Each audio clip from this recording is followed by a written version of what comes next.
Now, I bet you're probably wondering, why is ForneverWorld wearing a Christmas hat? Christmas is over, right? But I threw you off guard, right? You didn't see it coming, right? It wasn't predictable, right? Kubo, take pointers, because that ending, though, predictable.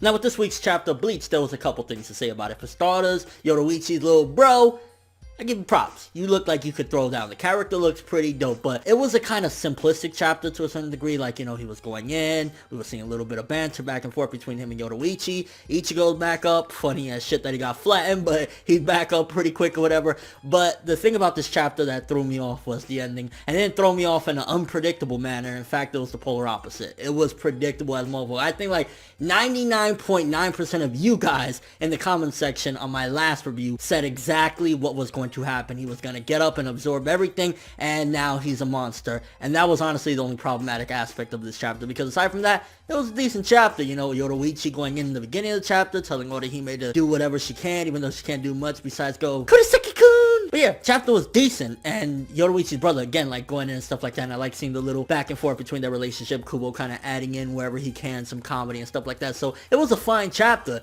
It was just the ending, though. I mean, it's rinse, recycle, repeat over and over and over again, with Kubo doing the same formula to the point where it gets stale after a certain point. I mean, how many times is it going to be like, dude shows up, or in this case, chick shows up, beats the shit out of the dude. Oh, we beat him. Oh, no, he comes back stronger. And then at the end, oh, no, we overthrew him and we survived. Like, I feel as though the formula has gotten stale and stagnant. And at this point, Kubo needs to switch it up. And that's really the only problem, because Yoruichi going in, finding out about the Thunder God tribe shit, awesome as fuck. Then Yoruichi's little brother, like, oh, punching him, and the strength and everything, showing that there's a nice up-and-comer. Bam, good shit there.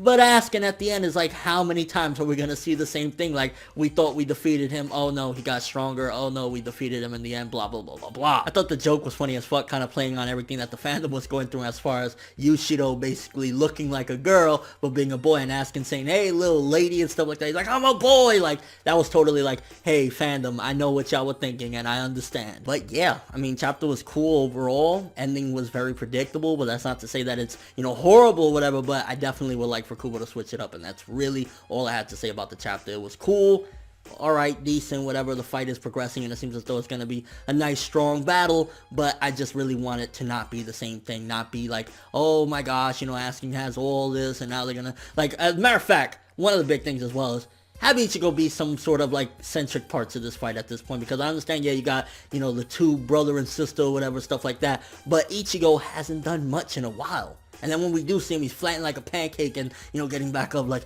watch your back, Yoruichi, watch your back. Like, yeah, have him do something cool at least. That would be nice. But, yeah, honestly, that's really all I had to say about this week's chapter of Bleach. Not too much to say other than predictable at the end. Everything else was alright and decent. Fight progressing, alright. So, maybe like a 6.5 for this chapter. I want to see something a little bit different. Shake it up, Kubo. Don't make it the same thing where, you know, oh, but we overthrow him in the end. Like, Askin, he's turning out to be better than what I had initially seen of him. It was like, oh, he's just a troll and some stupid shit. So in that regard, he's doing a decent job with Askin's character and, you know, his abilities and whatnot. But again, just shake it up a bit, make things a little bit more unpredictable. Let me know what you guys thought of this though. What do you think about the back and forth between Yushido and Yoruichi? Also, what do you think about Ichigo getting back up? And did you feel as though the ending was predictable, like we've seen so many times, of the villain getting back up and, you know, I got my second wind and blah blah blah blah blah? Like, did you feel as though it was too predictable and it's like, can you shake it up? And your overall thoughts of the chapter. But that's all I have for this review. Thanks for watching. If you enjoyed anything about this video, make sure to drop me a like. I'd greatly appreciate it. And if you want more from me, make sure to subscribe. I'm ForneverWorld, and as always, people, have an awesome day.